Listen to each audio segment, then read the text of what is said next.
Hi, it's Emily. Today we're going to talk about our fingers. I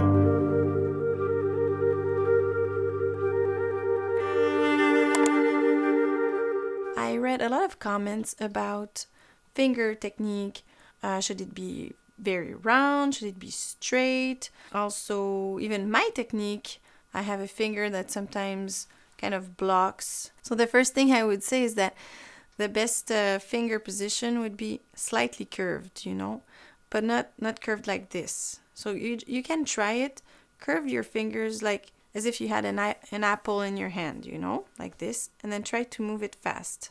And you can feel in your arm, well, I don't know about you, but I can feel in my arm that there's muscles working against each other, and that type of position is known to bring a lot of tendinitis and those types of things. Now, if you bring your fingers very straight, it's also a bit more because you need energy to keep them straight like that.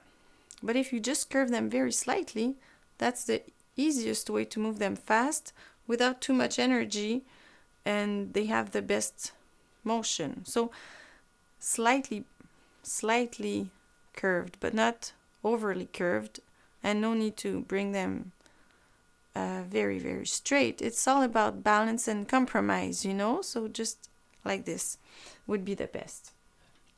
And then there's different things to worry about. The left hand is usually more natural and easy. People complain less about the left hand. If you have difficulties with your left hand, maybe it's because your ring finger is a bit too extended, and maybe an offset G might help with that. If you change your flute, you can try offset G, inline G. Personally, I'm used to the inline G and I don't have pain or any problems, so I stay like that because that's what I'm used to. But you can try it and see. Some people say it makes a big difference for them, and it helps them tremendously. Then for the right hand, there's usually more problems.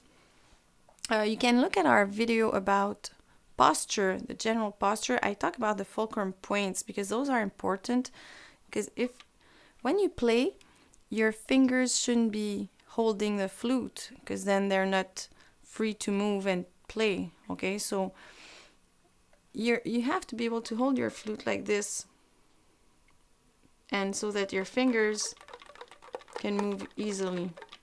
So personally, I now use a thumb port. I've been using it for a few months. I've been playing the flute for 25 years, and I've been using a thumb port for a few months. I didn't even have pain in my right hand, but I just tried it and I loved it. Now I can't live without it.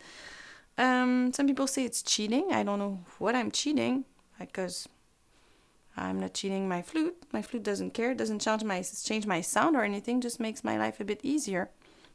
And the important thing is the result and to feel comfortable. So I really like that. That might help you, feel more secure, so that your fingers are free. Then you can check also the alignment of your foot joint.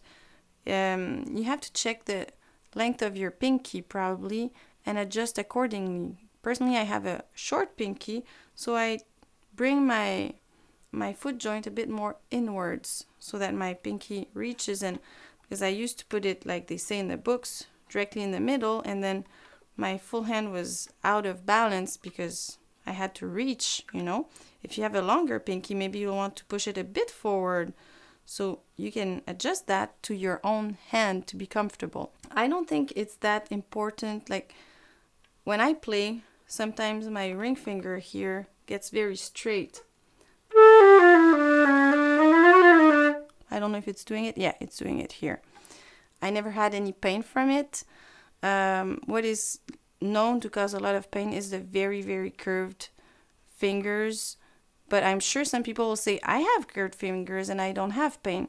So, if it ain't broken, don't fix it. If you don't have pain, if you have a good technique, it's moving well, you can play everything, then you don't have to fix anything. If you have difficulties, then check your thumb position, check the position of your foot joint, and make sure you don't overdo anything, like over curve, over extend. Keep your fingers as close as each other as possible, because extending your fingers like this strains the hand. And keep it as natural and painless. If there's pain, there's a problem. If there's no pain and it moves easily, then it's probably fine. Another tendency that we see in flutists that can cause pain and also that can restrain the movement of the fingers is that some flutists bring their elbows up, and that makes the wrist like this, and you can't move your fingers very well when your wrist is extended this way. Any movement that's very far in the range of movement will cause pain, and you're not supposed to be like this or like this. So try to keep everything as straight as possible with your wrists, so keep your elbows low so that it stays in line, everything stays in line, and you just move your fingers.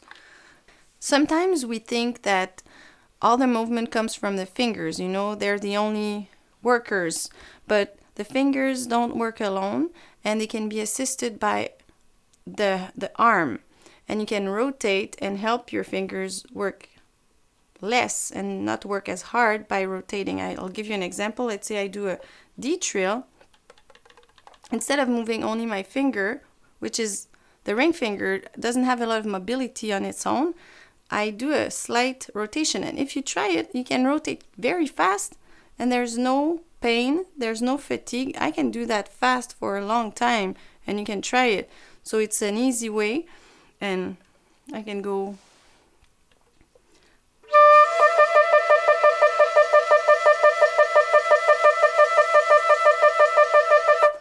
So I'm not even really moving my finger. I'm not working those muscles. There's no pain. I'm just going like this. And this way, it's way easier. And when I do, my arm goes like this and goes back when I go down.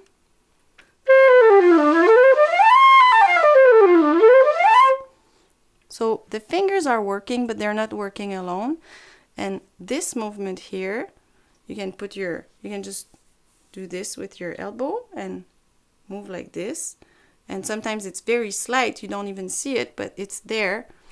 And that can assist your fingers and help tremendously, so you don't hurt yourself and you can be more efficient with your body. So there might be other things that I haven't covered that can cause you pain or problems in moving your fingers. If you have any question, comment, just leave them in the box below. And if you like the video, please like it. If you haven't subscribed yet, please subscribe, and thanks for watching.